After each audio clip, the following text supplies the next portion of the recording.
Senhoras e senhores, muito boa tarde. Vamos dar continuidade ao Encontro Nacional do Instituto Rui Barbosa, chamando a senhora Carina Ramos Travalha, auditora de controle externo e coordenadora da Corregedoria do Tribunal de Contas do Espírito Santo, que abordará sobre a cartilha de boas práticas das corregedorias dos Tribunais de Contas. A senhora Carina Ramos Travalha, auditora de controle externo do TCE do Espírito Santo, é mestre em Ciências Contábeis pela Universidade Federal do Espírito Santo, primeiro lugar no 4º Concurso Nacional de Monografias, Prêmio Ministro Plácido Castelo, promovido pelo Tribunal de Contas do Estado do Ceará. É autora do livro Administração Financeira e Orçamentária e Orçamento Público na Constituição Federal e Lei de Responsabilidade Fiscal, pela editora Ímpetus. Atualmente é coordenadora da Corregedoria do Tribunal de Contas do lindo Estado do Espírito Santo. Antes de eu passar a palavra à nossa primeira palestrante, vou fazer o registro da presença da conselheira corregedora do Tribunal de Contas do Estado do Amapá, excelentíssima senhora Maria Elizabeth Cavalcante de Azevedo Picanço, e também do conselheiro ouvidor do mesmo tribunal do longínquo Estado do Amapá, excelentíssimo senhor Michel Ouati Harb. Sejam muito bem-vindos. Boa tarde a todos. Primeiramente, gostaria de agradecer o convite do presidente do IRB, conselheiro Sebastião Alvécio, para estar aqui apresentando para vocês a cartilha de boas práticas de ouvidoria. Gostaria muito também de agradecer a receptividade dos servidores do Tribunal de Contas do Estado de Santa Catarina e a todos vocês, participantes desse evento promovido pelo Instituto Rui Barbosa. Antes de apresentar o tema da cartilha de boas práticas de corregedoria dos tribunais de contas, eu gostaria de falar para vocês um pouco do que nos levou a fazer essa cartilha de boas práticas de corregedoria. Para isso, eu preciso contar um pouquinho do histórico do Tribunal de Contas que eu atuo, que é o Tribunal de Contas do Estado do Espírito Santo. O Tribunal de Contas do Estado do Espírito Santo teve a corregedoria criada no ano de 2012. A cada biênio é escolhido um novo corregedor dentre os conselheiros. O corregedor atual é o conselheiro Rodrigo Chamon, para o biênio 2016-2017. Hoje, a corregedoria do Tribunal do TCE Espírito Santo conta com 2 auditoras de controle externo, que sou eu e a servidora Cláudia, que vai apresentar o painel ainda nessa tarde, e um estagiário. Quando nós recebemos o convite para trabalharmos na corregedoria, isso foi no ano passado, em janeiro de 2016, foi no biênio do conselheiro Rodrigo Chamon. Nós atuávamos, eu e a colega, nós atuávamos na base do tribunal, fazendo auditorias, análise de prestação de contas, instrução técnica conclusivas, e não participávamos de rotina de corregedoria. Tudo na corregedoria era novo para a gente. Nós tínhamos em mente quais eram os objetivos de uma corregedoria, que é desenvolver as atividades disciplinares e aperfeiçoar as ações de controle externo do tribunal.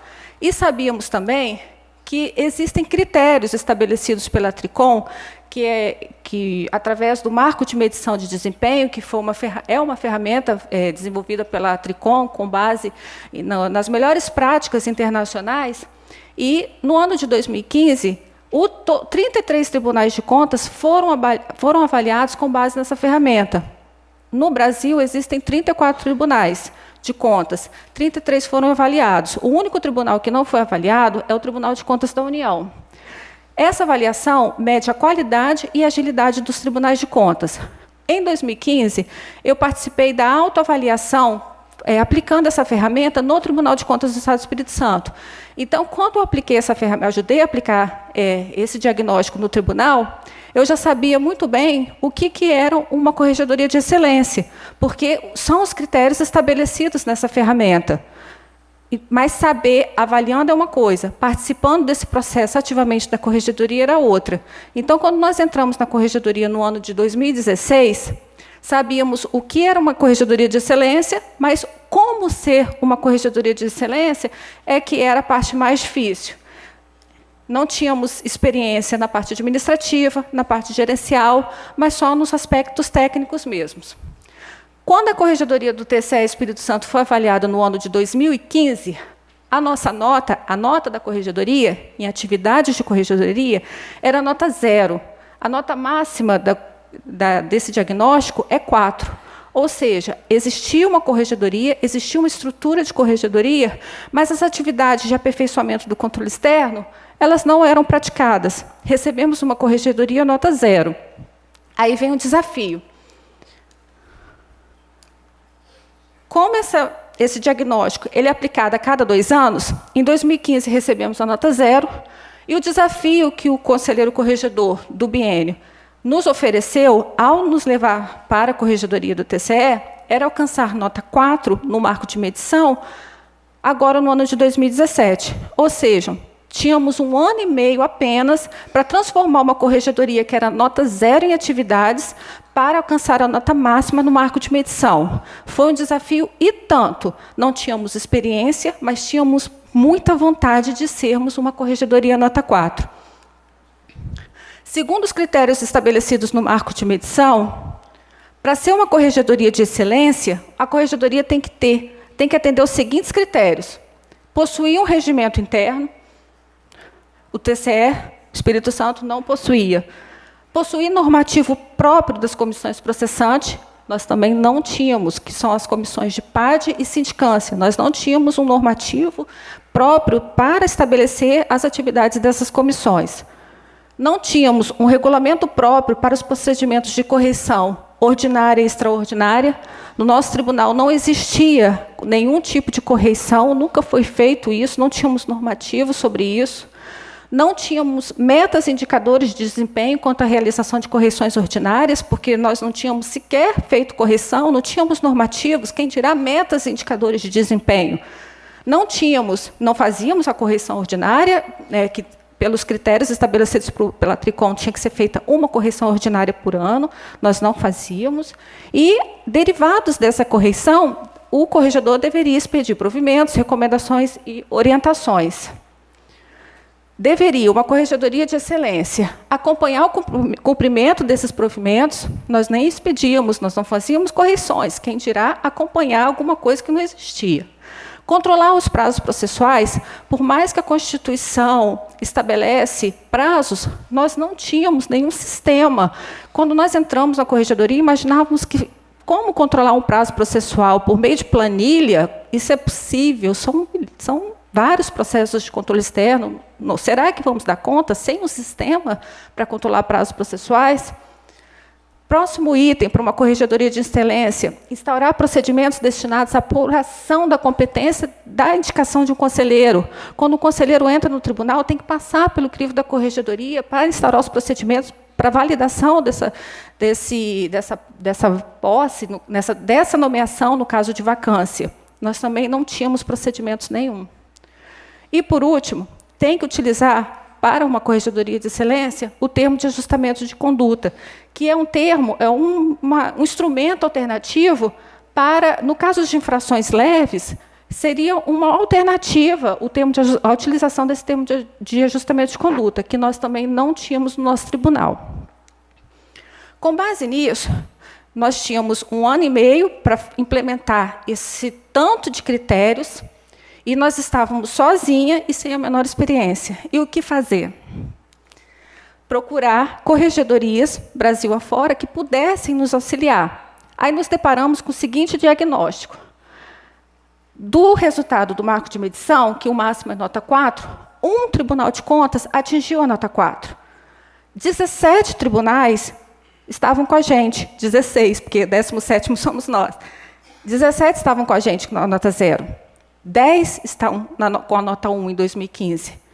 2 estão com a nota 2, 3 com a nota 3, e apenas um Tribunal de Contas do Brasil tem excelência segundo os critérios estabelecidos pela Tricom. A média nacional de corregedorias é 0,82, de uma nota máxima 4. Então, qual foi a nossa decisão? Tentar achar esses 4 tribunais que estão melhores, apresentando um resultado melhor em termos de corregedoria. Começamos a buscar, porque começar a elaborar, ter essa corregedoria, nota 4, em 1 ano e meio, começando do zero, é muito mais fácil ir buscar uma boa prática no tribunal e adaptar a nossa realidade do que construirmos esses vários normativos. Só tínhamos 1 ano e meio para construir isso tudo de normativo com 2 servidores. Começamos a buscar nos sites dos tribunais de contas quais são esses tribunais de contas que tinham alguma coisa para, né, para ajudar a gente. Entramos, ligamos para os vários tribunais, o que vocês têm, o que vocês não têm, o que vocês podem ajudar a gente, precisamos dessa ajuda. E, por fim, chegamos aos tribunais de contas do Estado do Mato Grosso e de Rondônia, que são os tribunais que são destaques em corregedoria. Qual a nossa opção? Fazer uma visita técnica a esses 2 tribunais. Chegando lá, nós conhecemos o Marco Aurélio, que o painel dele também é nessa tarde. Marco Aurélio é o chefe da corregedoria. Aí ele chegou, apresentou a super equipe dele, a estrutura de corregedoria. Esses aí são servidores da corregedoria, nem todos, alguns ficaram na corregedoria, essa aí é uma sala separada, e o Marco Aurélio apresentando todas as coisas boas que ele tinha, e aquilo nos causava entusiasmo, mas nós queríamos ser, pelo menos assim, perto dessa estrutura toda, mas, ao mesmo tempo, para a gente estar aqui, a corregedoria estava com a luz apagada lá no Espírito Santo, porque nem estagiário na época nós tínhamos, na época dessa visita técnica. Aí o nosso olhar, acho que até de desespero, né, assim, de tanta informação, e agora, o que podemos fazer? Saindo do Mato Grosso, nós fomos para Rondônia. Conhecemos o Rogério, que também vai fazer o painel aqui nessa tarde. Rogério, com uma voz mansa, mas calma, e acabou a gente, bom, vamos embora. Já tomamos um susto no Mato Grosso tem tanta coisa. E Rondônia? Rondônia também tem muita coisa. Mas já tinha tomado um susto tão grande no Mato Grosso, com aquela estrutura, com aquele monte de gente. Quando o Rogério mostrou aquele monte de gente, aquela toda estrutura, eu falei, pô, já estou acostumada a ouvir essas coisas, né? Aí voltamos para o tribunal, com esses materiais coletados nessas 2 visitas técnicas. Continuamos pesquisando também em outros tribunais, outros normativos que nós pudéssemos também aproveitar, e começamos a realizar o estudo desse material coletado. Só que, contador, eu sou contadora, tenho uma necessidade muito grande de planilhar as informações. Então, diante de tantos normativos, de tantas pesquisas, tanto papel, tanto arquivo aberto, a gente pensou, não, vamos planilhar. Por exemplo, temos que construir um normativo próprio das comissões processantes. Em planilha, se visualizarmos, por exemplo, TCE Mato Grosso, como que eles fizeram o normativo próprio das comissões processantes? Foi por meio de resolução. E a ementa, como é que eles escreveram uma ementa desse normativo? Aí nós coletamos no Mato Grosso, de Goiás, de TCM Goiás, TCE Rondônia, e planilhamos. Aí pensamos, bom, com 1 ano e meio, planilhar estúdio normativo que nós já coletamos, só nós 2, e com tantos tribunais que precisam dessa ajuda também, já pensou se cada tribunal que estivesse precisando dessa ajuda fosse fazer visita técnica, fosse arrumar esse material? Por que não a gente fazer uma cartilha? Fazer uma cartilha que pudesse auxiliar, que pudesse economizar essas visitas técnicas e que pudesse consolidar todos esses normativos que nós estamos juntando, que nós estamos estudando. Aí, entramos em contato com a Tricom, falamos, temos esse projeto de montarmos uma cartilha, talvez nós aqui sozinhas, né, sem a experiência, demoraria muito tempo para a construção dessa cartilha. Nós podemos convidar o Mato Grosso e Rondônia para participar desse projeto, e, na hora, eles toparam. E essa aqui, assim que nasceu a cartilha de boas práticas de corregedoria. Toparam o projeto e nós começamos a fazer mão na massa, com uma comissão constituída oficialmente. A equipe do projeto dessa cartilha foi composta pelo coordenador-geral do projeto, que é o conselheiro Gilberto Jales, do Tribunal de Contas do Estado do Rio Grande do Norte. Ele é o diretor de Corregedorias e Ouvidorias da Tricom.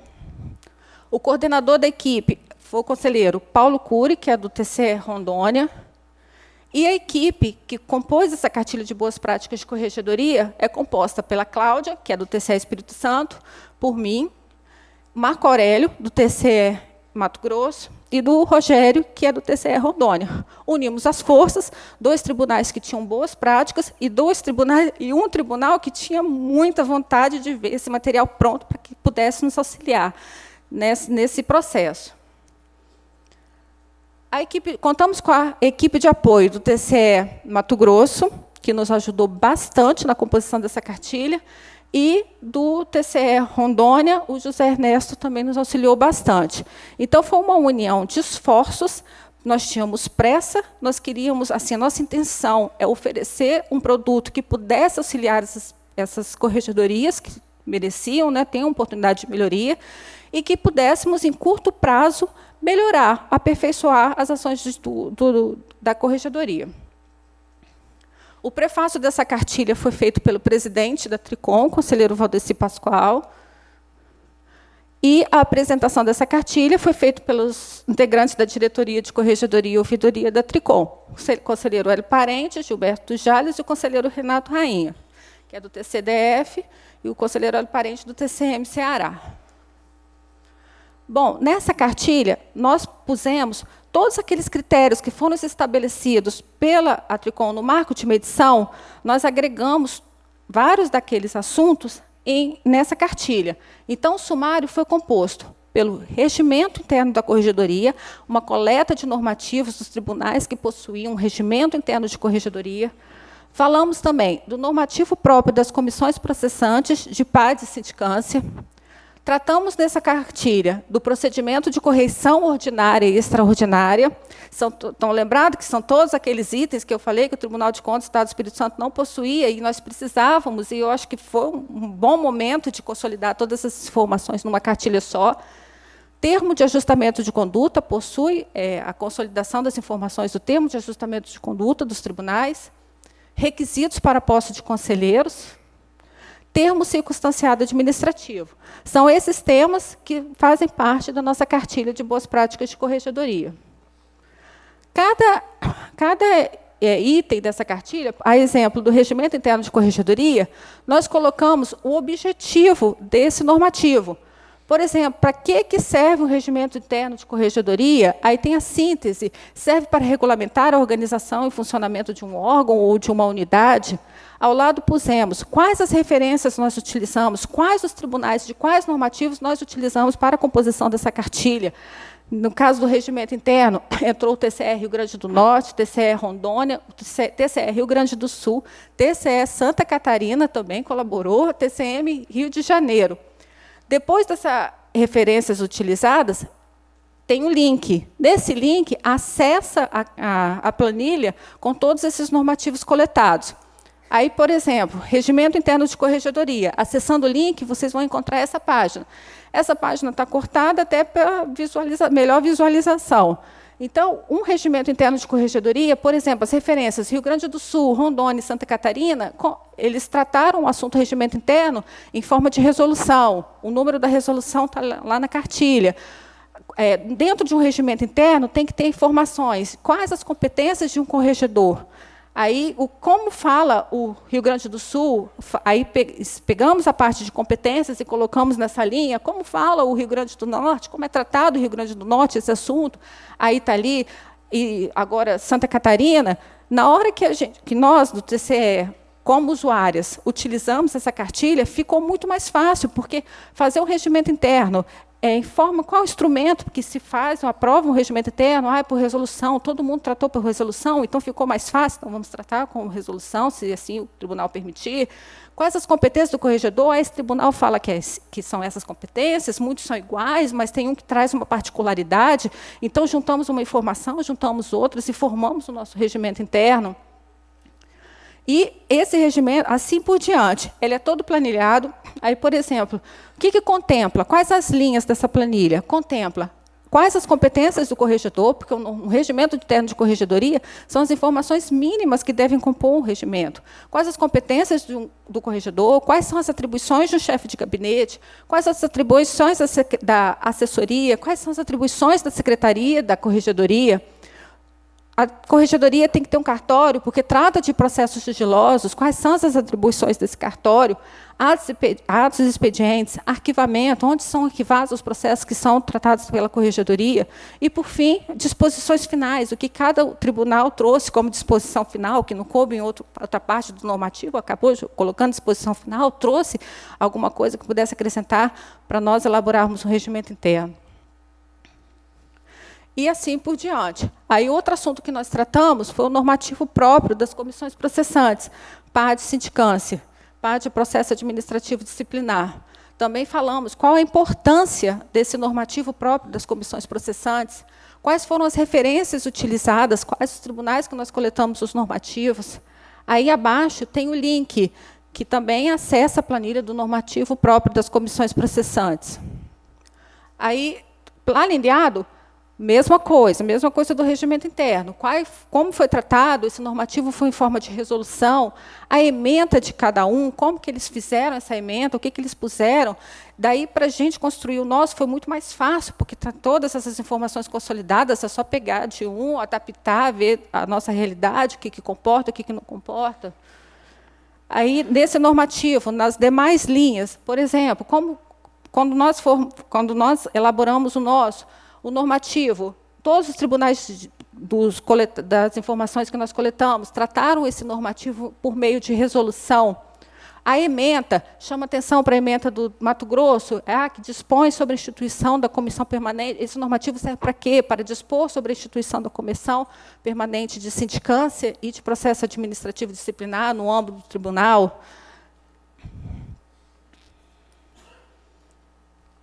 Depois,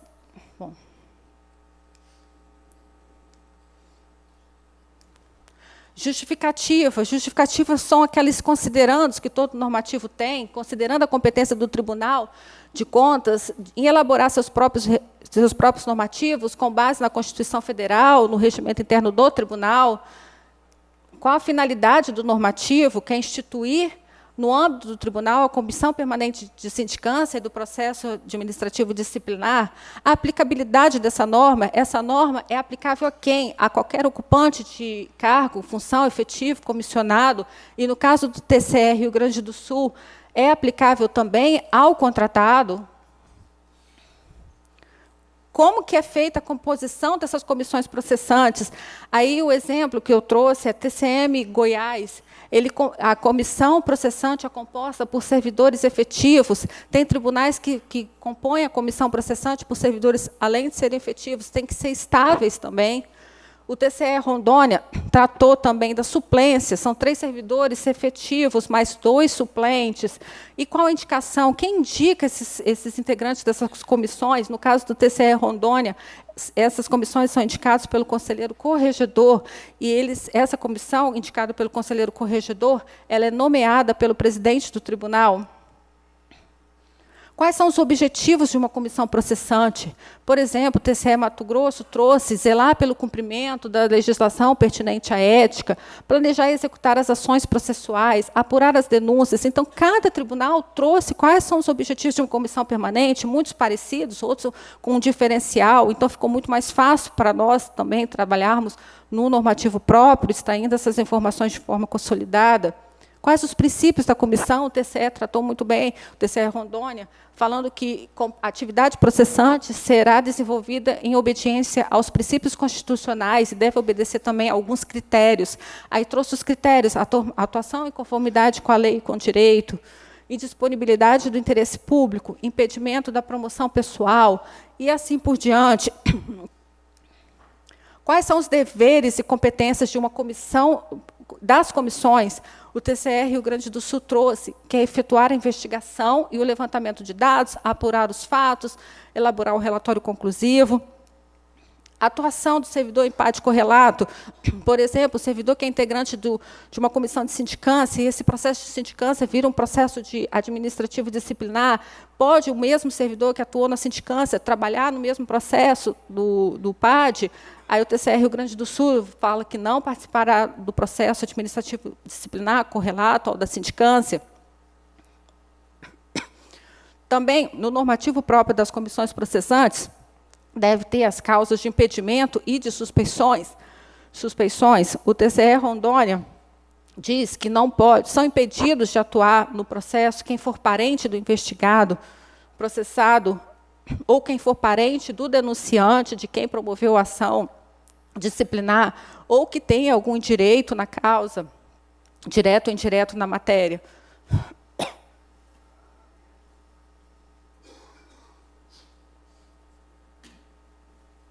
E os casos de suspeição também são tratados pelo TCE Rondônia e outros tribunais também, eu só trouxe aqui alguns dos exemplos.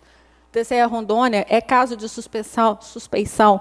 Quem tiver amizade íntima ou até inimizade com o investigado, quem tiver relação de crédito ou de débito com o investigado, com o denunciante ou com a vítima daquele processo. Quem faz a arguição de impedimento, por exemplo, o integrante da comissão de PAD ou de sindicância, se declara impedido ou suspeito de atuar naquele processo, mas compete a quem processar e julgar as arguições de impedimento ou de suspeição. No caso do TCM Goiás, disse que compete ao corregedor processar e julgar esses casos de impedimento ou suspeição. Mas cabe recurso, lá no caso do Tribunal Pleno. Qual o prazo que tem para falar nesse recurso? São 15 dias.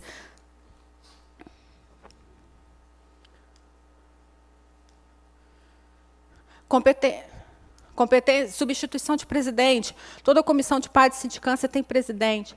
No caso das ausências, impedimentos, suspeição do presidente, quem deve atuar é o primeiro membro titular. O TCE Rio Grande do Sul trouxe essa prerrogativa de quem deve substituir o presidente.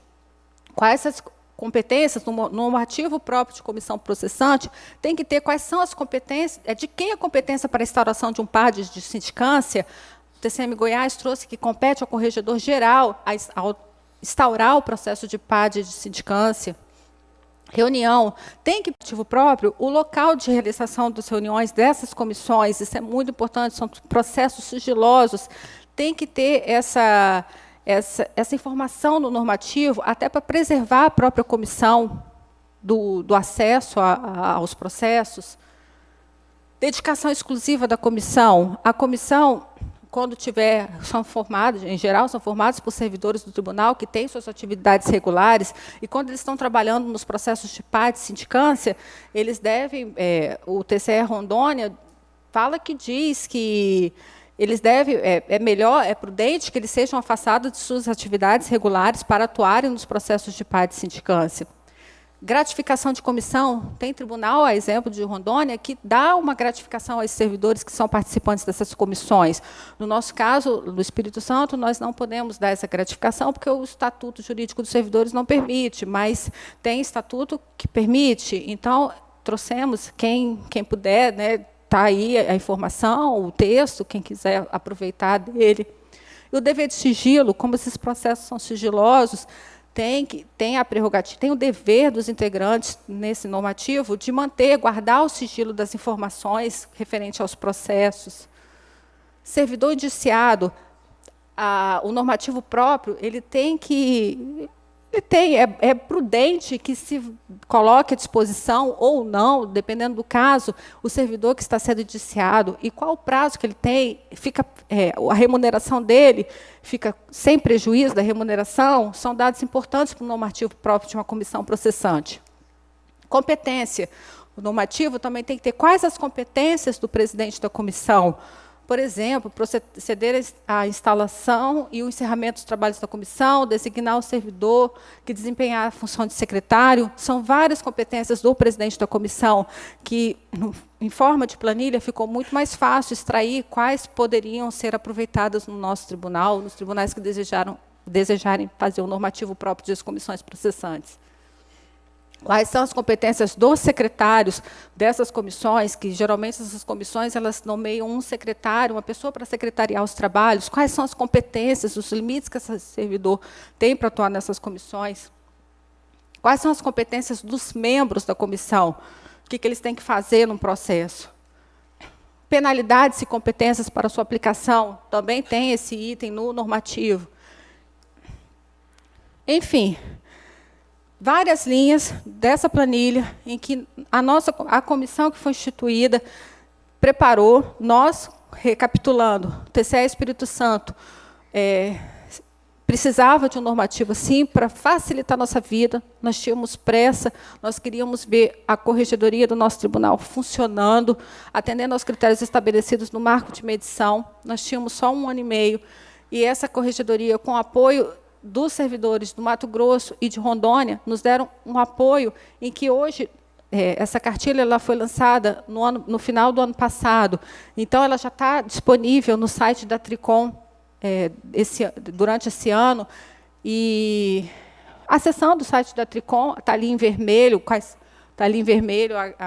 acesso ao documento, acesso à cartilha. E, como usuária, falo como participante da construção da cartilha, que foi muito bom trabalhar com os tribunais que puderam nos dar essa força. E também aprendemos muito e ganhamos muito tempo. Então, hoje, 1 ano e meio após esse novo corregedor, conselheiro Rodrigo Chamon, ter nos convidado para participarmos da Corregedoria do Tribunal de Contas do Espírito Santo, acho que conseguimos atingir a todos os critérios estabelecidos no marco de medição. Porque hoje temos um regimento interno? Temos um regimento interno de corregedoria. É a Resolução TC 302 de 2017. Hoje, temos um normativo próprio das comissões processantes de PAD e sindicância. Temos. Resolução 305 de 2017. Possui regulamento para os procedimentos de correição ordinária e extraordinária? Possuímos, sim, esse regulamento de correição regulamento que trata dos procedimentos de correição ordinária e extraordinária. Possui metas e indicadores de desempenho quanto à realização dessas correções ordinárias? Possuímos, sim. Hoje, o nosso tribunal possui essas metas e indicadores. Estão estabelecidos no Plano de Ação de 2017 do Tribunal de Contas. Realiza, no mínimo, uma correição ordinária por ano nas unidades do tribunal, incluindo os gabinetes dos membros? Realizamos, sim. Esse ano, nós realizamos a primeira correição ordinária do Tribunal de Contas do Estado do Espírito Santo. Abrangeu todos os setores que trabalham com controle, com processos de controle externo, inclusive gabinete dos conselheiros e auditores dos membros. Nosso relatório de correição, número 1, 2017. Expede provimentos, recomendações e orientações? Sim, com base na correição que fizemos. E essa correição, como acima, tem um normativo próprio, fizemos com base nesse normativo, a nossa primeira correição. E o corregedor, hoje, expede provimentos, recomendações e orientações. Todos esses provimentos, todas essas informações, nós temos um portal da corregedoria, um subportal da corregedoria, dentro do portal do Tribunal de Contas. Todas essas informações, todas essas resoluções, inclusive o nosso relatório de correição, estão no nosso portal. E ainda mais, acompanha o cumprimento dos provimentos e recomendações que o corregedor ele expediu os provimentos. Nós acompanhamos? Sim, nós acompanhamos. Fazemos semanalmente relatório de monitoramento dessas correições. E eles são publicados. Emitimos ACIs para todos os gestores do tribunal, para todos os conselheiros, alertando sobre, acompanhando o monitoramento desses prazos, desse cumprimento desses provimentos. Controla prazos processuais. Aquela imaginação que eu tive quando entrei na corregedoria em janeiro, que eu ia controlar prazo processual por meio de planilha, nem passou mais, nem existiu por meio de planilha, porque nós conseguimos, junto à Secretaria de Tecnologia de Informação do Tribunal, criar um sistema que possibilitasse o controle de prazos processuais. Hoje, qualquer servidor sabe quantos processos estão no gabinete de um conselheiro, quantos processos estão na área técnica, na Secretaria das Sessões, no Ministério Público de Contas, quais daqueles processos estão em dia, quais estão atrasados, quem está fazendo o seu dever de casa. E isso, a corregedoria acompanhando efetivamente o controle dos prazos processuais. Fizemos a Resolução 300 de 2016, que estabelece, nós tínhamos um estoque de processos muito grande, e o corregedor ele elaborou essa resolução com a aprovação dos demais membros do Tribunal de Contas, em que estabeleceu a redução do estoque processual. Hoje temos uma meta de redução de 100% do nosso estoque processual, 25% a cada ano, iniciando em 2017, e nós acompanhamos semanalmente como está o andamento desse estoque processual. Acompanhamos o estoque, chamamos de estoque processual, tudo que foi autuado no tribunal até 31 de dezembro de 2016. E chamamos de processos novos tudo que foi autuado no tribunal a partir de 1º de janeiro de 2017. Então, acompanhamos os processos do estoque e acompanhamos os processos que estão autuados em 2017.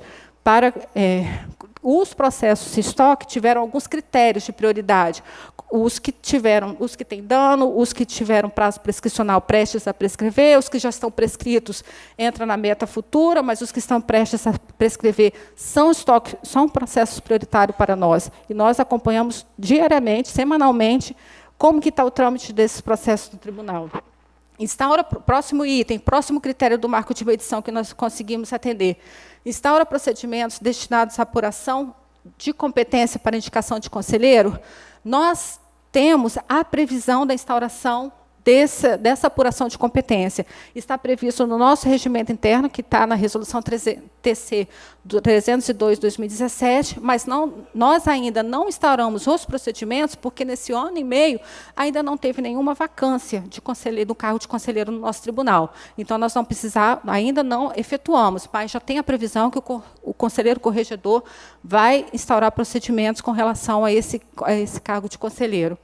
Utiliza o termo de ajustamento de conduta. Hoje nós temos uma resolução que trata do termo de ajustamento de conduta. Até o momento, como é uma resolução muito nova, a 306/2017, ainda não conseguimos aplicar, ainda bem, aos nossos servidores, né? Não chegamos a esse ponto. Mas, caso precise, já existe uma resolução que trata do termo de ajustamento de conduta para os nossos servidores. Bom, depois de 1 ano e meio, nosso tribunal foi avaliado, porque o marco de medição ele foi feito, a avaliação foi feita esse ano. São 3 etapas: uma autoavaliação, uma comissão do tribunal, formada por servidores do Tribunal de Contas, fizeram a autoavaliação do tribunal como um todo, incluindo a corregedoria. Já teve o controle de qualidade, são servidores também do tribunal que revisaram o trabalho da comissão de autoavaliação. A comissão de autoavaliação já nos deu a nota 4. A Comissão de Controle de Qualidade do Tribunal também já nos deu a nota 4. A única pendência que nós temos para garantir que somos nota 4 é que precisamos receber a visita da equipe da garantia da qualidade da Tricom, que é formada por membros e servidores de outros tribunais de contas, que vão ao nosso Tribunal de Contas fazer uma visita e certificar, ratificar se aqueles critérios, se aquelas resoluções que nós colocamos como evidências para aqueles critérios, elas realmente foram atendidas. E essa garantia de qualidade, nós vamos receber a visita da garantia da qualidade, agora no final de agosto. Então, só podemos falar que somos hoje uma corregedoria nota 4 no marco de medição, depois que essa garantia de qualidade nos visitar.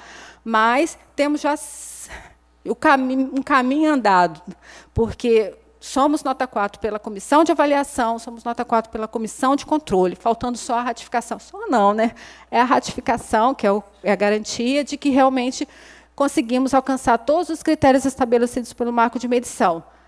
A interrogação está aí, por conta, está faltando essa validação da garantia. E por que eu trouxe a experiência do Tribunal de Contas do Estado do Espírito Santo?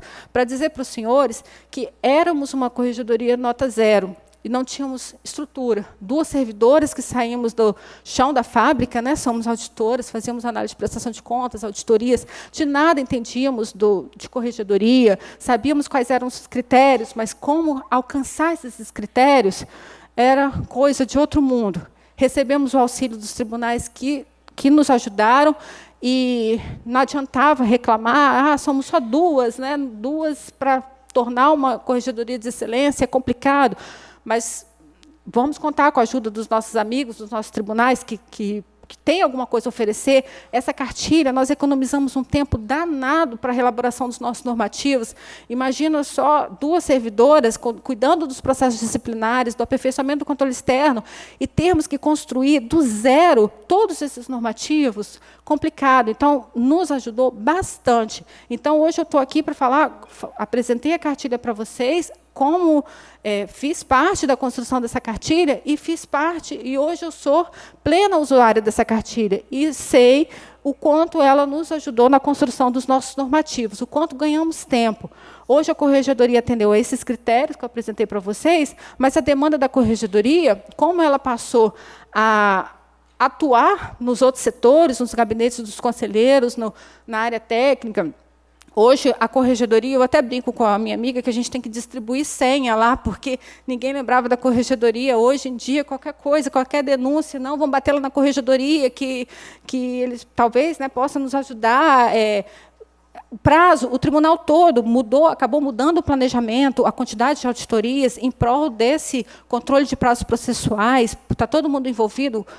Perguntar para algum servidor do Tribunal de Contas do Estado do Espírito Santo o que é Resolução 300, todo mundo sabe de qual é salteado, porque estabeleceu o prazo processual, as metas de julgamento do tribunal, com base, lógico, na Constituição Federal, no regimento, mas nós trouxemos o controle efetivo que uma corregedoria tem que ter junto a um órgão de controle.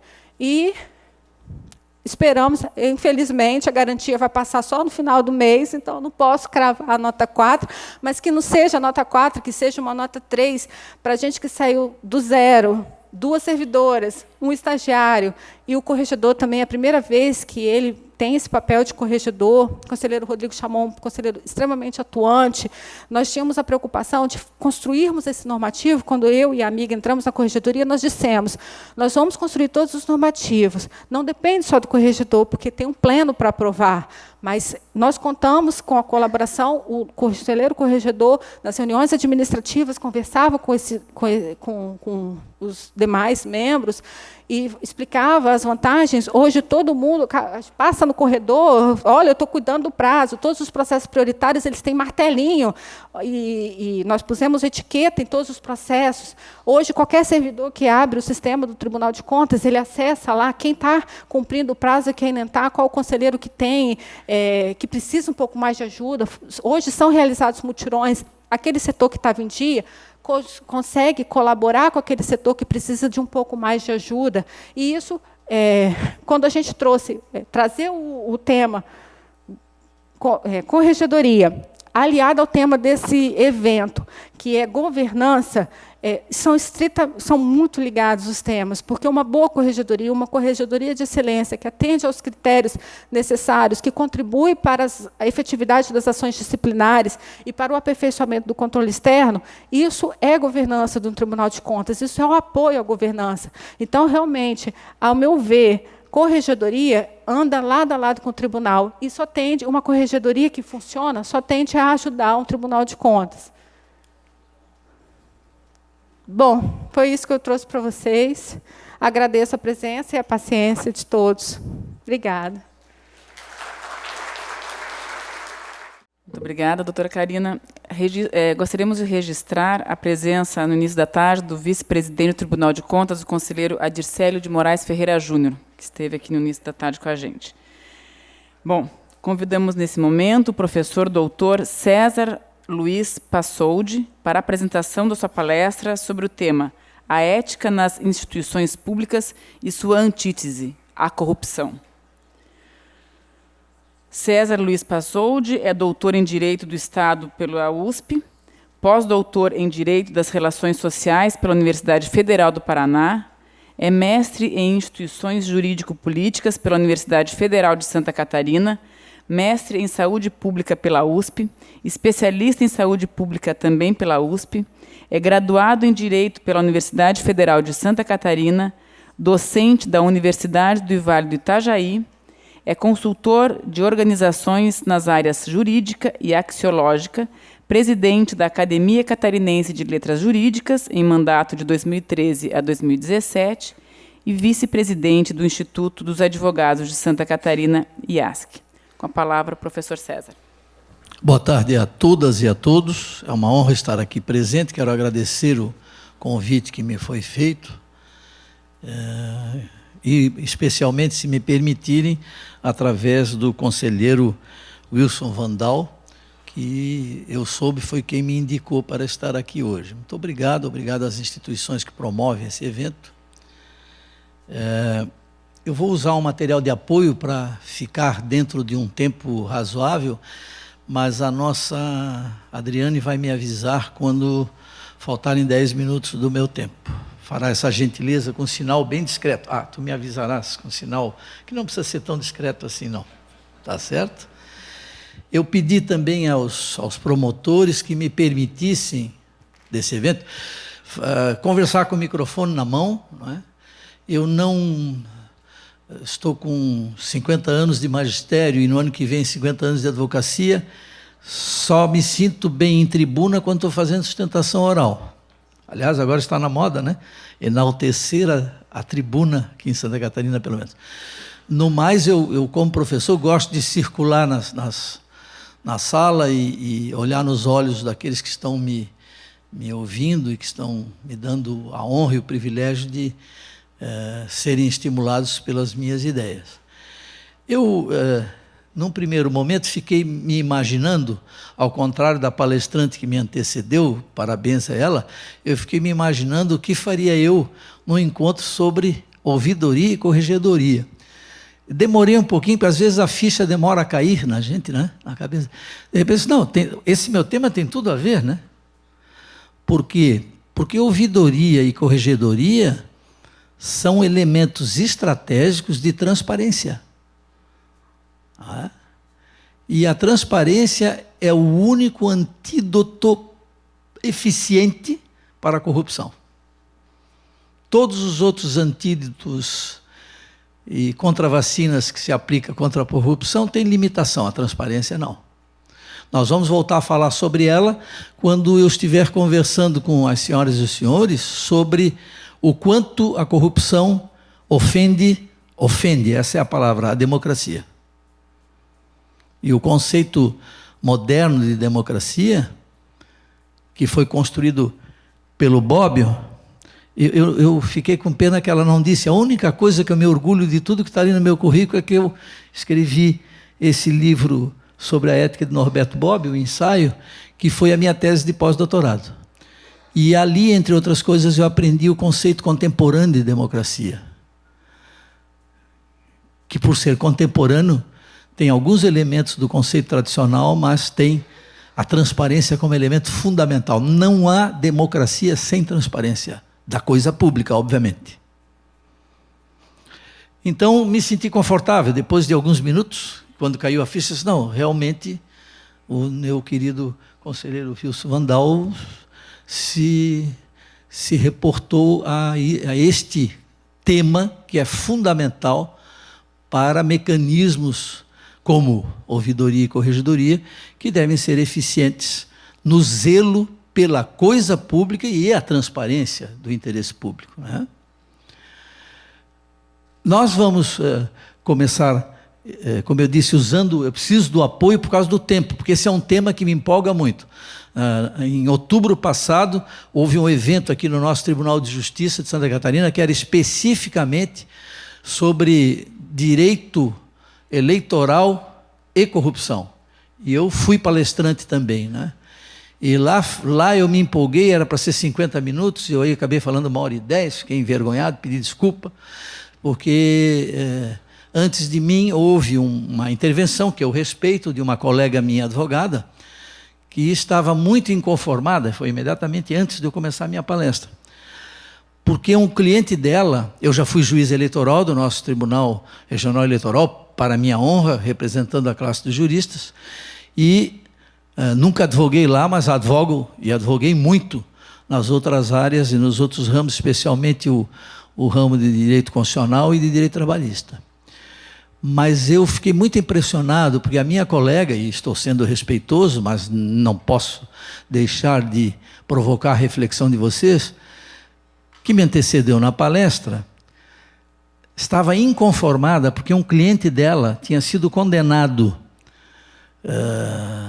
e perdido o mandato eleitoral, porque ele tinha subtraído dos cofres públicos apenas R$ 1.130. Ou seja, a minha colega estava propondo uma tabela de corrupção. Então, até 1.100 não é corrupção. 1.101, pronto, agora é corrupção, vamos caçar o mandato. Eu fiquei, olha que eu normalmente sou uma criatura calma, serena e bem-humorada. Eu fiquei muito incomodado com isso. Como eu tenho, Deus é muito bom, eu tenho um filho de 10 anos de idade, que poderia ser meu neto, que é o meu temporão, e ele, evidentemente, energizou a minha vida. Quando vem uma coisa dessa, eu puxo o meu celular, e a foto dele está bem aqui de cara, fico olhando e penso, não vou deixar a minha pressão alta subir, porque eu tenho que educar essa criatura aqui. Fiz isso uma porção de tempo, mas a Adriane não adiantou. Porque propor que porque é só R$ 1.130. Aquilo não é uma corrupção e, portanto, não deve ser punida, num velho professor como esse que está lidando com direito constitucional, com teoria política, com a questão da corrupção. O Bobbio foi um dos pioneiros na Europa a tratar da corrupção com seriedade, não é? Foi algo que eu tenho que lhes confessar impactante. E eu aí já saí do papel que eu tinha levado e já comecei por esse assunto, né, com todo o respeito, etc., mas mostrando a minha inconformação, e aí não só do ponto de vista ético, mas do ponto de vista jurídico também. Não é? Vocês, os senhores e as senhoras, podem imaginar uma graduação de valor de corrupção? Eu não consigo. Eu não consigo. Então, diriam os nossos irmãos argentinos, vou começar agora, mas espero que todos percebam onde nós pretendemos chegar. Quem é que vai mudar aqui, que eu não entendo dessa tecnologia, e o meu filho de 10 anos não está aqui, então alguém precisa me socorrer. Isso. Vamos começar pelo conceito de instituições públicas. Brincando, mas brincando seriamente, eu não sei qual o conceito de instituições públicas para quem me convidou, para a instituição que me convidou. Mas eu entendo por instituição pública o que escrevi aí. São todos os organismos vinculados direta ou indiretamente ao Estado, e eu incluo no indiretamente os terceirizados, desde que com o contrato formal aprovado pelo Tribunal de Contas respectivo, eles se tornaram, na prestação daquele serviço, a meu juízo, instituições públicas. Então, todo o raciocínio, a meu juízo, respeito qualquer juízo contrário, o raciocínio é assim: tudo que aquela instituição terceirizada, através de contrato de direito público, obviamente, aprovado pelo Tribunal de Contas respectivo, fizer, está sujeita à fiscalização de transparência pública de qualquer ato de instituição de administração direta ou indireta. Então, o meu espectro para conceber instituição pública coloca os terceirizados. Eu estou insistindo nisso porque eu conheço casos, lecionei direito administrativo, em que essa condição de ser um terceirizado por um instrumento público não levava a instituição beneficiada pelo contrato a craseado condição de responsável, como se fosse da administração pública. Ficava responsável porque era responsável. Vamos adiante. Então, direto... Não, perdão, filho, eu ainda quero acabar o meu conceito ali. Ó. Direto ou indiretamente ao Estado, dotados constitucionalmente do compromisso intrínseco e inarredável com a sociedade. A gente tem falado muito pouco na sociedade, né? E eu quero que os senhores e as senhoras reparem que a palavra sociedade, e eu sou aristotélico, ela é uma cadeia. E eu a uso sempre com S maiúsculo. Estou vendo 4 ex-alunos meus aqui que sabem que eu faço sempre essa brincadeira no primeiro dia de aula. Nas minhas disciplinas, quem escrever a palavra Estado com E maiúsculo será obrigado a escrever a palavra sociedade com S maiúsculo também. Senão eu lhes retirarei 3 pontos em cada nota em que esse erro for cometido. E sempre uso o mesmo argumento popular, porque cheguei à conclusão que tem que ser popular, senão não impressiona. Se o Estado, que é um malandrão, que é sustentado pela sociedade, recebeu a honra de ser com E maiúsculo, a sociedade que está pagando a conta tem que ter o S maiúsculo também. Digo isso em 4 livros meus, em 3 deles com ironia e 1 com seriedade, sustentando a minha argumentação. O S minúsculo da sociedade, senhoras e senhores, é simbólico. Ó, esse aí é o que paga a conta. Vamos pagar agora de novo nesse país. Já estamos pagando de novo. E pagando seja o que decorre de corrupção, seja o que decorre de incompetência e má-fé na administração pública. E cujo núcleo ético, então qual é o núcleo ético de uma instituição pública? Todos vocês que estão aqui, que operam direto ou indiretamente com controle das instituições públicas. O núcleo, ele tem um núcleo ético, ele tem um núcleo político, ele tem um núcleo jurídico, que é o quê? compromisso com o interesse coletivo. Eu estou tomando muito cuidado, quem for aqui da área do direito administrativo, antigamente nós usávamos muito a categoria interesse público. E eu resolvi buscar a categoria de direito constitucional, que é interesse coletivo. Porque o interesse público dá a impressão de que é aquele que interessa só a administração pública, né? Mas esse não é o núcleo ético, jurídico, administrativo, filosófico das instituições públicas, portanto do Estado. Não, o núcleo é o interesse coletivo, que está acima do interesse, aspas, público. Que se pode tornar sinônimo de bem comum, ou como eu faço, eu gosto de fazer isso, no meu livro Função Social do Estado Contemporâneo, eu faço isso, que é o quê? O interesse coletivo é o núcleo do bem comum, porque o bem comum não é só o interesse coletivo. Será que está teórico demais, você que é inteligente? Tudo bem? Tá. Agora sim, jovem, vamos adiante. Para poder conversar sobre corrupção e ética, é preciso fazer uma diferença entre ética e moral, né? Os nossos autores, eu vou tropeçar nesse fio aqui, vai ser muito interessante. Pronto. Os nossos autores, a começar pelo Aristóteles, que é um dos meus prediletos, em alguns momentos confundem deliberadamente ou não moral com ética. Se eu vou trabalhar a questão da corrupção, eu tenho que fazer a diferença entre as duas. O Aristóteles, por exemplo, acabou fazendo uma diferença quando escreveu um livro para o filho dele, que se chama Ética Nicômaco. Quando ele chegou neste livro, ele resolveu separar. Por quê? Porque ele queria dar conselhos éticos para o filho, ele não queria dar conselhos de moral. Aí ele separou os dois conceitos. O Bobbio separa os dois conceitos. Esses dois conceitos têm relação entre si. Mas a questão da corrupção é uma questão de moralidade, mas é sobretudo uma questão de ética. Brincando, mas brincando sério. É muito feio fazer corrupção. Essa é uma visão moral. Que coisa feia fazer corrupção. Isso é importante, mas não é aí o núcleo. O núcleo é corrupção contraria os valores básicos da vida social. Agora estamos falando de ética, não estamos mais falando de moral. Então, primeiro, o que é moral? Disposição subjetiva, porque é uma convenção subjetiva que muda. Eu sempre dou um exemplo que no começo as senhoras e senhoritas não gostavam, mas agora elas já aceitam, que é um exemplo contundente. Eu sou do tempo, quando jovem, que uma mulher jamais poderia entrar no Tribunal de Justiça com um traje que ela mostrasse os joelhos dela. Depois mudou-se para não podia ir de calças compridas.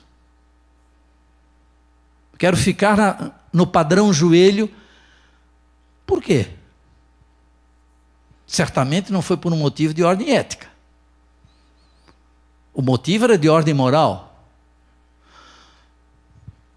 Que é o quê? Bem ou mal? Não, é muito mal. Há uma palavra, inclusive, interessante. É um pecado mostrar o seu corpo.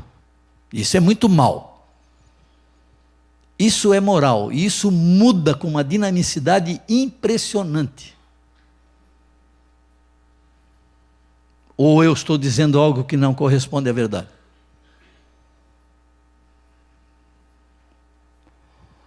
O que é ética?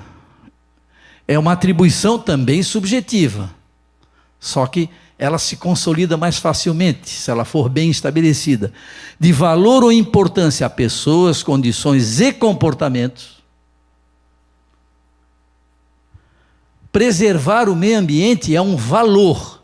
Então eu vou preservar o meio ambiente por uma questão de importância do meio ambiente para a vida. Isso é valor. Se alguém me perguntar, a minha conversa está acadêmica, mas precisa ser para depois eu olhar o lado prático. Se alguém me perguntar, professor César, então eu jamais cuidaria do meio ambiente por um motivo de ordem moral, eu responderei, Se tu me encontrares um motivo fundamentado de moral, eu até vou achar interessante, mas tu tens que preservar por uma questão ética.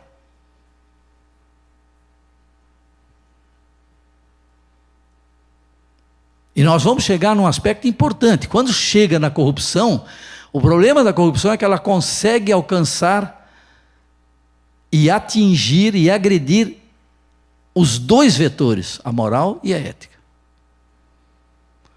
Nós costumamos direcionar o nosso juízo de valor contra a corrupção com mais fundamento de ordem moral. Não.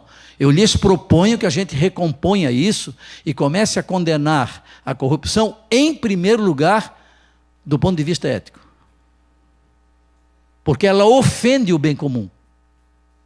E o bem comum é um componente ético da vida social fundamental.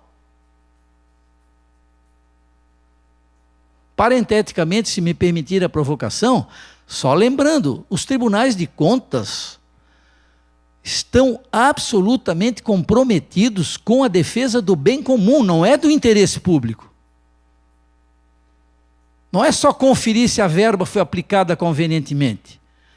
Tem que conferir se ela foi aplicada segundo as prioridades do bem comum daquela sociedade naquele momento. Que é uma outra coisa que me preocupa. Não, foram preenchidos todos os requisitos da legislação que determina o pagamento. Epa! E o requisito da Constituição que diz que um dos direitos fundamentais é a vida. O outro é a saúde. O outro é a educação. Foi atendido nessa aplicação? Perguntará o Ribas, que está chegando para mim, tá, professor, e o senhor está querendo dizer então que tudo tem que estar comprometido com... Sim, tudo tem que estar comprometido com a ética coletiva.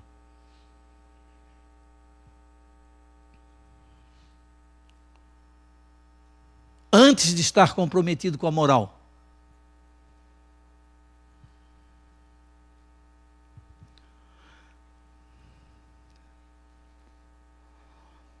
Aí, o que faz a ética? Ela estabelece uma noção específica de bem, que é dinâmica, porque ela respeita uma realidade concreta, ela respeita essa realidade do ponto de vista institucional e do ponto de vista histórico. Então, hoje no Brasil, um dos elementos básicos da ética brasileira é recuperar o Estado brasileiro para sua função social. Porque ele está absolutamente desviado desse compromisso de valor fundamental que é com o bem comum.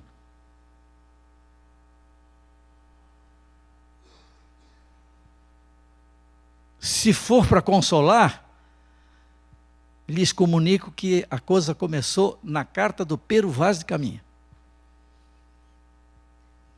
É que a historiografia oficial costuma sonegar o último parágrafo dele.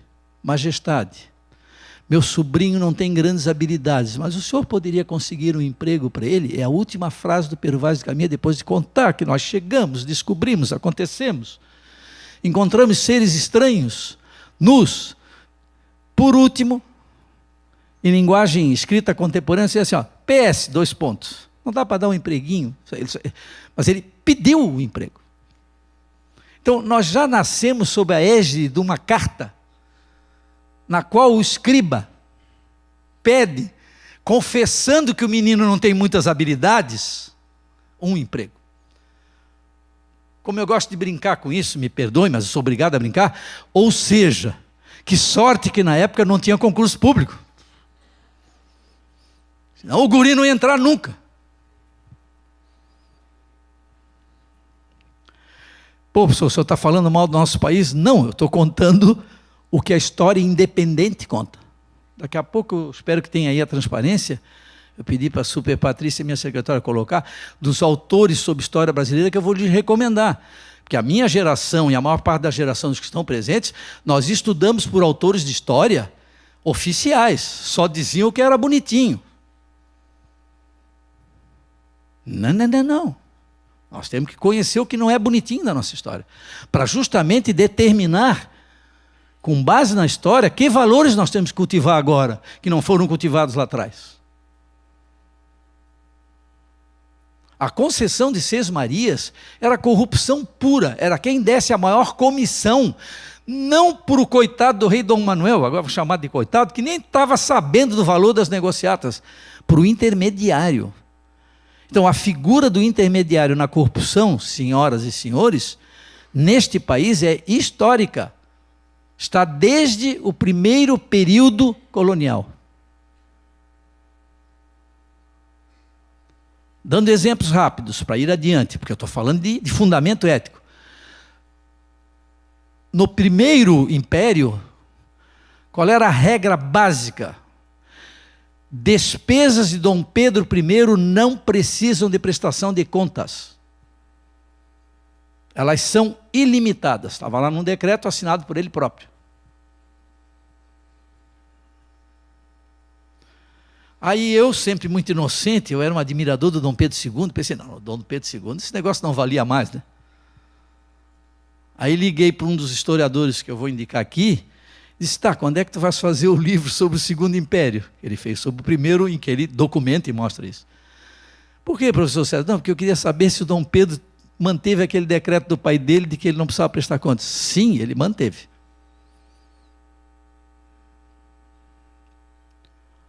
Primeira República, oba, escolher governador, etc. Ah, professor, o senhor está deprimindo a gente. Estou deliberadamente. Quem sabe a ira celestial, no bom sentido, vem e vamos começar a tomar providências. Porque isso não é desculpa para ter corrupção.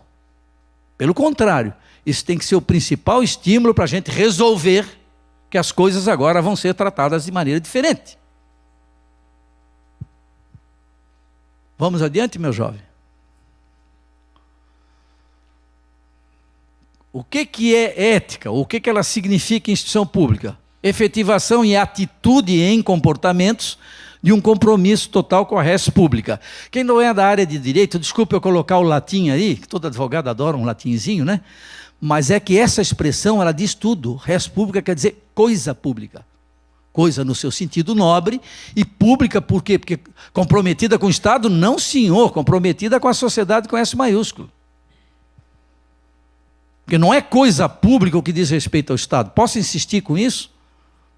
O querido conselheiro Wilson Vandal não imaginou a alegria que ele me deu, me colocando nesse tipo de evento, para mim poder dizer isso, ó, atenção, res pública não é coisa do Estado. Res pública é coisa da sociedade. Tribunal de Contas tem que conferir se esse Estado está atendendo a sociedade com S maiúsculo. Então essas coisas interessantíssimas e válidas que estão sendo boladas, ouvidoria, corregedoria, todas a serviço desse princípio ético. Repito, qual é? Isso aí que está sendo feito para o Estado ou para a sociedade? Se é para o Estado, opa, não vai dar para continuar.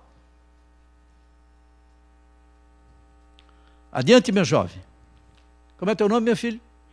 William.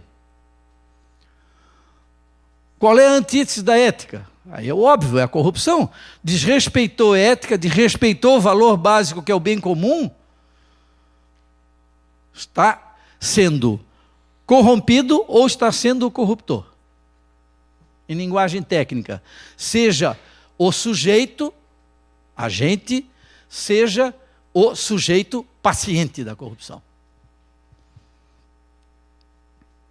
Eu assumo a responsabilidade, eu coloquei entre aspas, isso eu digo em todas as palestras.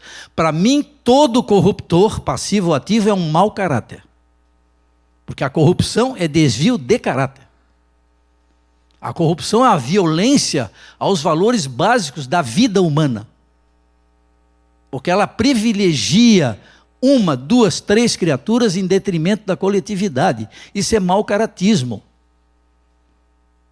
Então por que o senhor escreveu entre aspas? Porque eu fico constrangido de dizer isso para uma plateia tão chique. Mas é mau caratismo, sim. É falta de caráter. Desculpa, ele não está aqui para se defender. Mas na última frase, o Pero Vaz de Caminha mostrou uma falta de caráter. Aí eu já começo a suspeitar de que toda aquela beleza que ele estava descrevendo antes é mentira, era só para agradar o rei, para o rei dar um emprego para o sobrinho dele.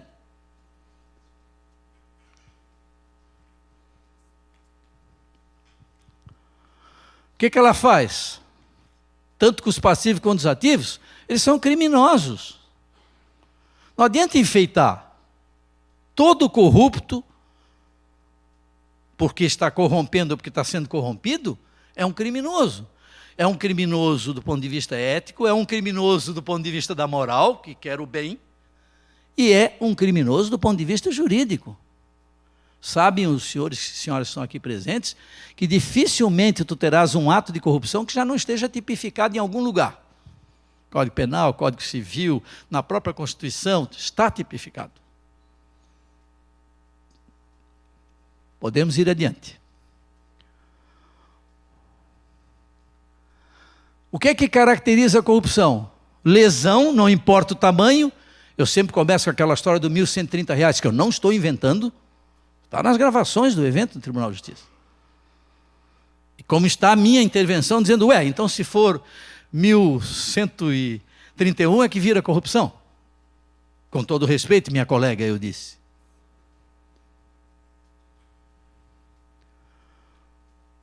Então, lesa a coisa pública, agride a sociedade, porque a coisa pública é justamente para realizar a função social. E é hostil o quê? Ao interesse coletivo / bem comum.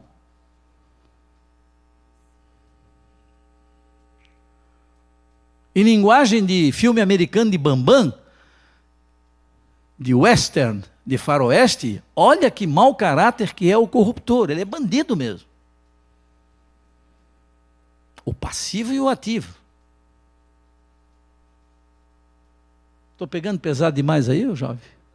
Estou indo bem? Obrigado.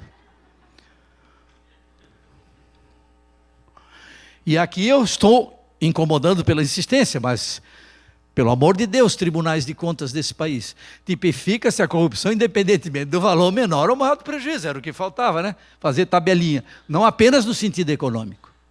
Eu tenho que considerar o sentido social, tenho que considerar o bem comum, não é? Aqui uma notinha de rodapé só para lhe dizer, aqui estão os autores que fizeram e pagaram preço, e pagam até hoje, fizeram pesquisas históricas independentes da história do Brasil e publicaram seus resultados de forma independente.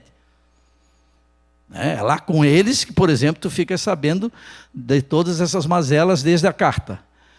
Pedro Calmon, Hélio Silva, Marco Morel e o Laurentino Gomes, que é o que está resgatando agora cada período da história política brasileira. É um grande historiador, ele se auto-intitula escritor, mas eu já disse, professor, o senhor é um historiador com H maiúsculo. E ele está resgatando em cada período o que houve de bom, mas ele não está colocando debaixo do tapete a corrupção e as mazelas dos períodos. Podemos ir adiante. William. O exame da corrupção como fenômeno individual e social deve ser realizado, no mínimo, sob 3 relevantes aspectos: o ético, o político e o jurídico. Podemos ir adiante. O que eu olho no ético? Vai ficar um pouquinho teórico agora, mas vocês vão ter a paciência comigo, que a gente precisa ter uma fundamentação teórica para poder discutir as coisas, não é? Posso dar uma sugestão? Observação de observador, né?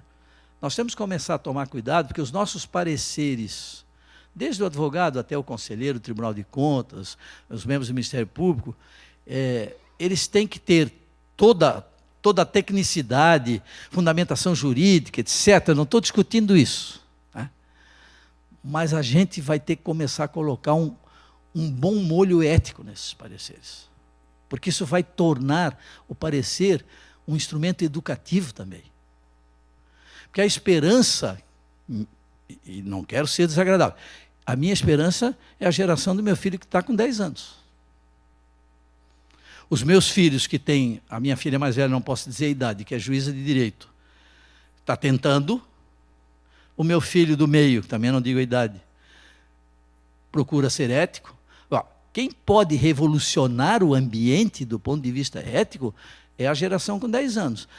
Se ela for estimulada a só brincar de WhatsApp, ela não fará isso.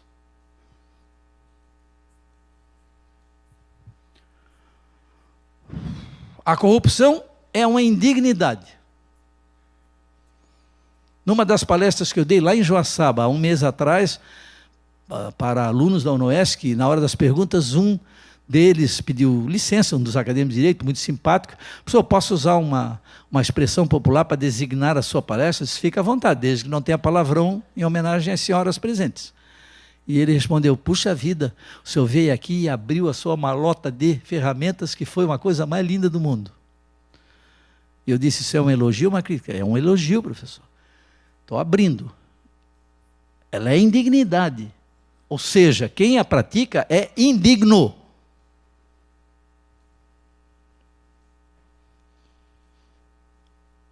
Pô, professor, é uma coisa pessoal sua? Não, ela é institucional minha. A minha tese de doutorado é sobre a função social do Estado. O que é isso? É o compromisso intrínseco do Estado com a sociedade. Sem ele, o Estado não é Estado. O Estado é instrumento de exercício de poder ilegítimo.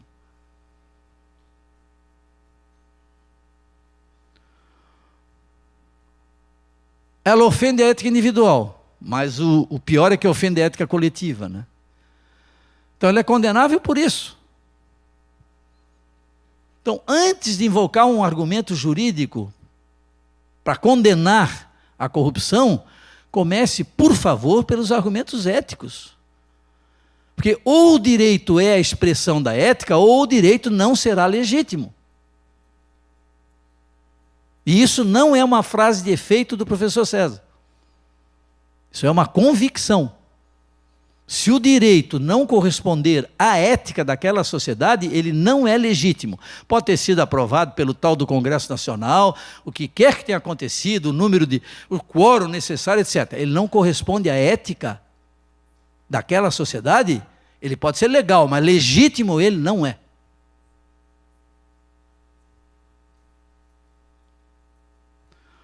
Como é que está o meu ibope aí no pessoal que ficou mais atrás porque não tinha lugar na frente?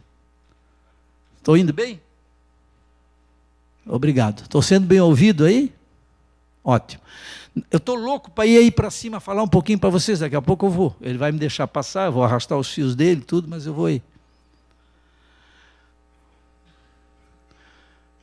Então, o que a corrupção faz? Ó? São atitudes pérfidas. O que quer dizer isso?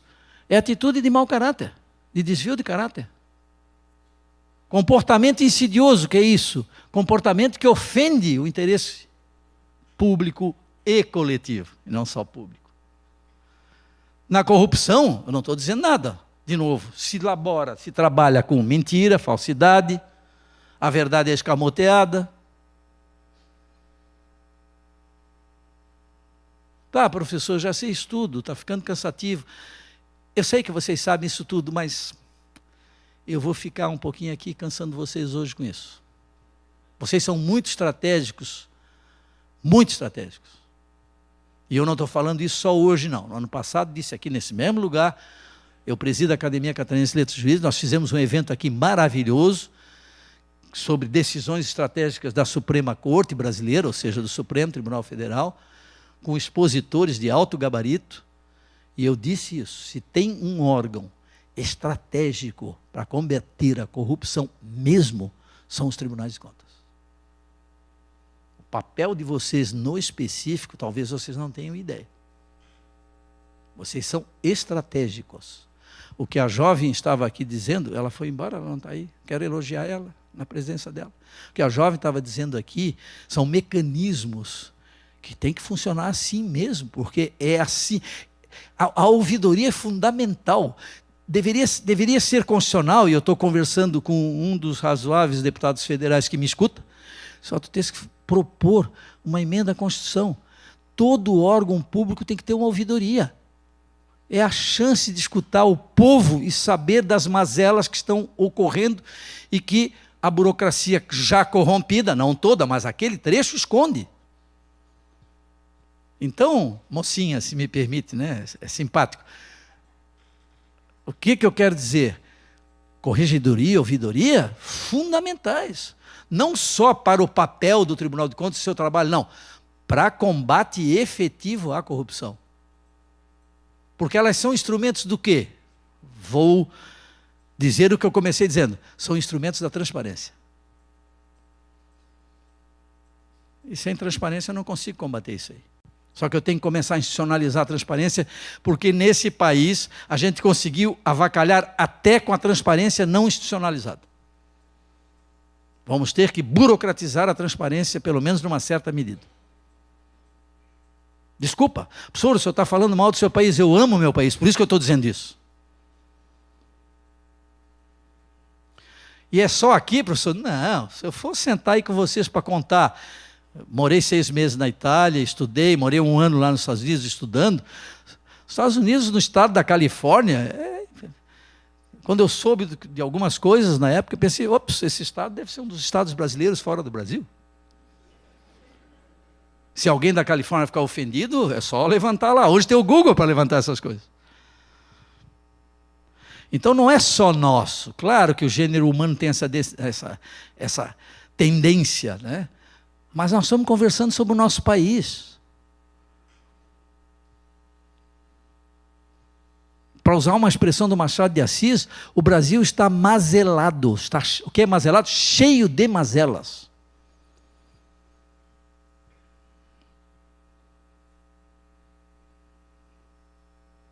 Por quê? Agora estamos descobrindo. Porque campeia a corrupção, historicamente. Professor, isso é do gênero humano. Isso é uma tendência do gênero humano. Faça um estudo, eu fiz, sobre a Dinamarca.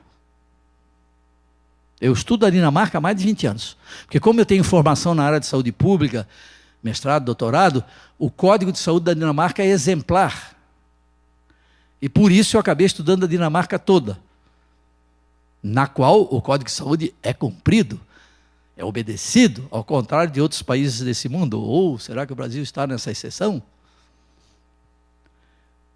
Tem corrupção na Dinamarca? Tem. Só que a criatura não passa de 6 meses corrompendo, porque há mecanismos, não do tipo ouvidoria e controladoria, é que a população é tão consciente que ela vai direto dizer, fui tentar tirar um alvará e vai direto para os mecanismos tipo Ministério Público. E não tem burocracia. Claro, se tem lá o devido processo legal. Esse é fundamental, que nem sempre nós estamos tendo nesse momento no país, eu como professor de Direito Constitucional tenho que dizer. Às vezes eu estou preocupado, porque temos que combater a corrupção, tudo, mas isso não pode significar descumprimento a uma regra, princípio constitucional inscrito na listagem. São 77 incisos no artigo 5º da nossa Constituição. 3 parágrafos. Num deles está direito sagrado, devido processo legal, liberdade de produção de provas. Mas esse é outro assunto. Vamos adiante, William. E aqui vem a parte que mais me agrada falar. Por quê? Porque eu já percebi que são poucas as pessoas, com todo o respeito, que têm a consciência. Depois que a gente fala, é mesmo. Eu insisto, um ato de corrupção é uma agressão à democracia. Deixa eu ver se eu vou enxergar daqui. Meu óculos está ótimo. Então, e aí eu fui buscar o Bobbio, que é, para mim, o que melhor desenha a democracia contemporaneamente, e propõe uma democracia mesmo, que não pode ser demagógica. A gente não consegue ir para a praça pública e decidir tudo em praça pública. A gente tem que ter um sistema eleitoral bem feito, temos que aprender a escolher os nossos representantes, para a nossa democracia ser saudável, mas não é só isso. Então, primeiro, é um sistema político que nos permite a maior aproximação possível entre as exigências da moral e da ética e a política. No momento em que houver um regime autoritário, dificilmente a corrupção não vai campear. Exemplo histórico. A ditadura Vargas, a corrupção na ditadura Vargas, era muito parecida, esses historiadores mostram, com o que nós estamos assistindo hoje. Muito parecida. E é um herói nacional. Porque fez a CLT. Não estou entrando no mérito da CLT, não. Deu o golpe de Estado, assumiu o poder, posso usar uma expressão juvenil? Na marra. Ficou 15 anos na marra do poder. Sufocou a oposição. Foram 15 anos sem poder legislativo no país. 15 anos em que o Brasil não foi federação, porque os governadores de Estado eram nomeados por ele, eram interventores, personalmente por ele. Confinou os descendentes de alemães. Nós tínhamos uma fazenda de confinamento em São Bento do Sul. Meu avô foi confinado. Ora, imagine, ele chegou da Alemanha fugindo do nazismo, e não era judeu, mas era amigo de judeus. Olha o pecado lá na Alemanha. Como que tu é amigo de judeu? Chega aqui, claro que ele não sabe cantar o hino nacional em português, pois ele chegou e é confinado até aprender português. Então eu não estou contando o que me disseram, estou contando o que a minha avó e o meu avô me disseram. Então esse é o probleminha de que nós só temos a história oficial, né? Então foi um horror, foi uma ditadura rigorosa, corrupção campeando. Isso, a literatura oficial. Tá, o Getúlio não tem nenhum mérito? Tem um grande mérito. A CLT, por mais defeitos que ela tem. Mas tem que considerar o conjunto, né? E não sonegar a informação. Por que estou desse discurso? Porque a agressão à democracia tirou o regime democrático, enfraqueceu a democracia, o risco da corrupção triplica. Por quê? Porque aí os mecanismos de controle não estão, né?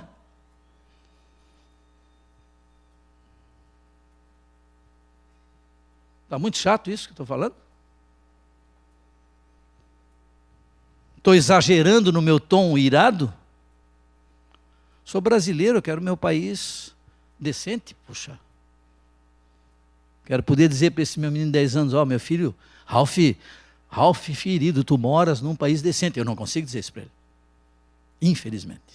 Não posso dizer para os sobrinhos dele, que são meus netos, queridos, Brasil é um país decente. Eu não posso dizer porque eu estarei mentindo, e aí é antiético. Ainda bem que eles ainda não me perguntam, como é esse país, papai? Porque eu usarei um artifício do florianopolitano quando eles me perguntarem. Eu sou cidadão honorário de Florianópolis, me sinto manezinho, estou aqui há muitos anos já. E aprendi uma expressão ótima. Quando vem uma pergunta que a gente não pode, não sabe responder ou não convém, aqui em Florianópolis diz assim, ó, mas você tem que fazer o tom certo. Pois então. E tem que dar um sorrisinho. Então, se eles vierem, meu filho, meus netos, perguntarem como está o Brasil, eu vou dizer, pois então, vou fazer esse sorriso hipócrita aqui. O que mais que o Bob diz? A democracia é idealmente o governo do poder visível. Ou do governo cujos atos se desenvolvem em público, sob o controle da opinião pública. Se as senhoras e senhores me perguntaram, pô, mas por que ele disse idealmente? Porque na maior parte dos estados e sociedades do mundo ele é só idealmente isso. Tá, mas não tem nenhuma exceção? A Dinamarca e o Canadá, por exemplo. E estou dando agora 2 exemplos de 2 matizes ideológicas diferentes, tá? Ele vem com a Dinamarca porque ele é socialista. Então estou vindo agora com o Canadá, que é neoliberal. Esses são 2 estados que estão muito próximos da democracia correta que deve ser praticada. Então não vem me dizer que é do gênero humano, que tem 2 estados pelo menos, e que esses padrões são elevadíssimos.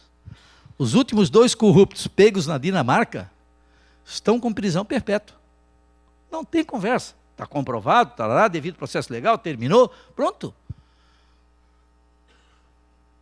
Não vai ter sursis.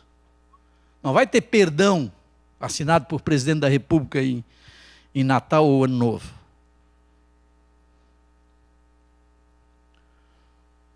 Vamos virar? Esse material que está sendo projetado, ele vai estar amanhã já no meu blog. Meu blog não tem finalidade econômica, pelo contrário, ainda tem que pagar um técnico de informática para me ajudar, que eu não entendo nada daquilo. Quando o meu guri de 10 anos está, ele é que faz. Aí ele que pede aumento da mesada. Claro, prestando serviço técnico. Mas estará hoje à noite ou amanhã disponível esse material. Se ninguém precisa copiar nada. Está lá, inclusive, com as referências bibliográficas. Né? Agora, esta é a grande proposta do Norberto Bobbio. Os que estão aqui, que fizeram carreira política ou vão fazer, por favor, não precisam concordar, mas só assimila e reflete um pouquinho. Precisa ter essas 6 características. E se vocês disserem, o Bobbio e o senhor são 2 sonhadores, eu responderei sim, mas o nosso sonho é tão bom, quem sabe onde ele se realiza, né? Olha lá o que é. Ó. Primeiro, eleição direta, periódica, secreta e universal. Nós vamos ter eleição secreta nesse país em 1950. Fomos descobertos em que ano mesmo? 1500. Pá, que vergonha, né? 450 anos depois da descoberta, nós vamos ter a primeira eleição secreta para valer. Quem ganhou a eleição? Getúlio Vargas. Legítima eleição, porque foi secreta. Não estou discutindo. Ganhou. Ela foi secreta. Agora, como é que chegou a criatura que foi lá votar na secreta, aí já é outra conversa. O que mais que ela é? Universal, com a exceção, que tem que ter uma idade mínima. E só. Porque, sabem as senhoras, nós só fomos ter permissão constitucional para a mulher votar na Constituição maravilhosa mesmo de 1934, que só durou 2 anos. Oba! Ela era tão boa que só durou 2 anos. Ela era inspirada na Constituição de Weimar de 19, na Alemanha, que só durou 2 anos, olha a coincidência. E inspirada na Constituição mexicana, antes, 1917, que só durou 2 anos. México e Alemanha e Brasil, sucedeu-se o quê depois delas? Ditadura. Essa Constituição é 34, Getúlio homologou como presidente, e em 37 ele deshomologou e fez uma carta impositiva, que é a nossa Constituição polaca, é o apelido, porque é ditatorial, de 1937. Mas em 34 as mulheres já receberam o direito de votar, que não lhes foi retirado quando houve eleições, porque até o fim da ditadura do Vargas não teve eleição.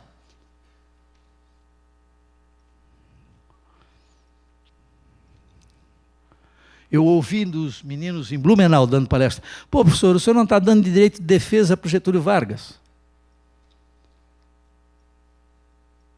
Vai ver nos livros. O que eu posso fazer? Vou fingir que a história oficial é que vale? Não.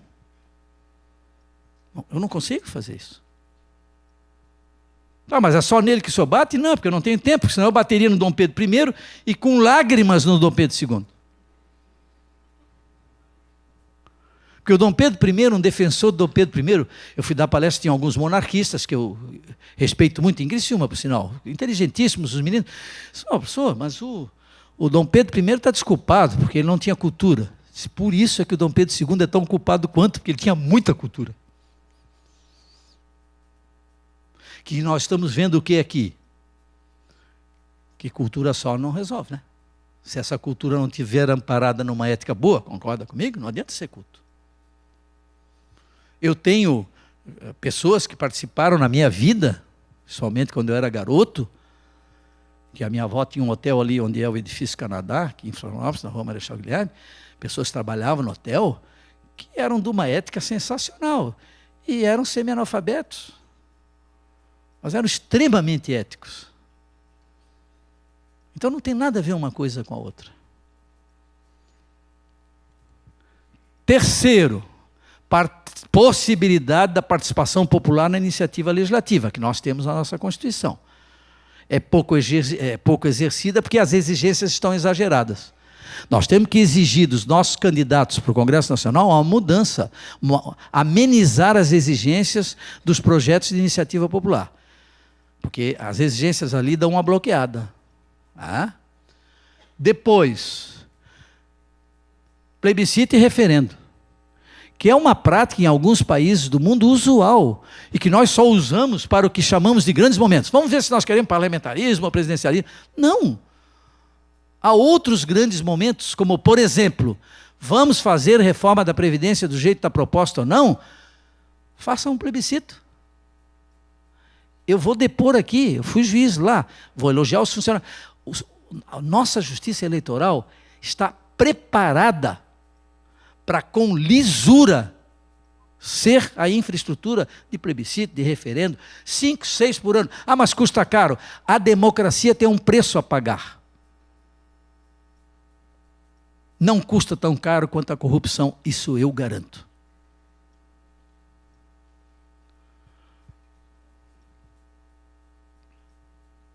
Tem que respeitar a coisa pública. Agora o homem está ficando chato na palestra, mas eu vou dizer isso 20 vezes aqui. E agora? Tem que ter um compromisso indelével da sociedade e das instituições públicas com o quê? Com o interesse coletivo e bem comum. A sociedade também tem que estar comprometida com isso. Quando ela se omite a, craseado, fiscalização de corrupção, ela está sendo conivente com a agressão ao interesse público. E conivente contra o bem comum.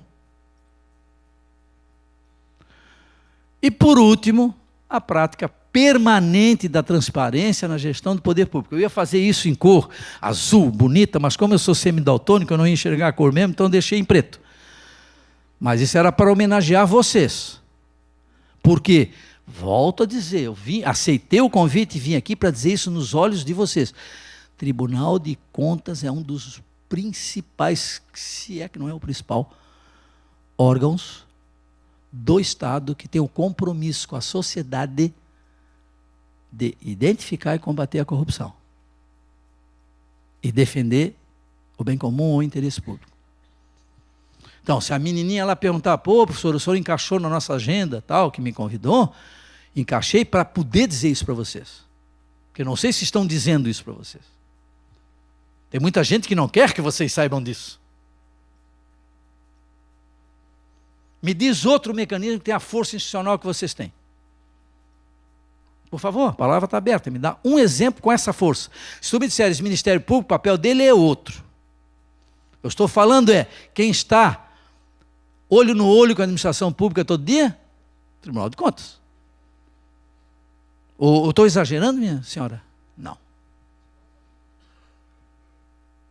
Ministério Público tem que ser acionado para. Vocês não.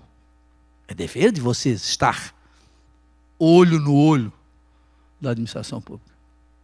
Eu, como cidadão, não preciso pedir isso para vocês ou requerer isso para vocês. Agora, se vocês me derem uma boa ouvidoria, uma boa controladoria, puxa, vocês vão ajudar, eu vou poder chegar mais rápido a vocês, eu, cidadão.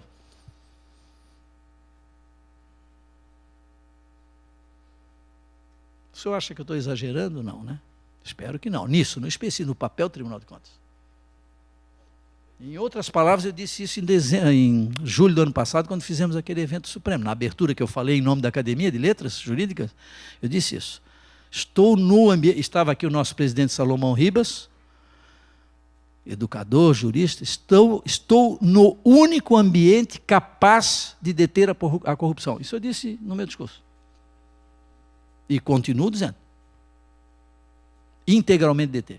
Aí tinha um membro do Ministério Público, ficou com ciúme, me cobrou no corredor e disse, não, vocês também são, mas não, vocês não têm a agilidade que um Tribunal de Contas pode ter.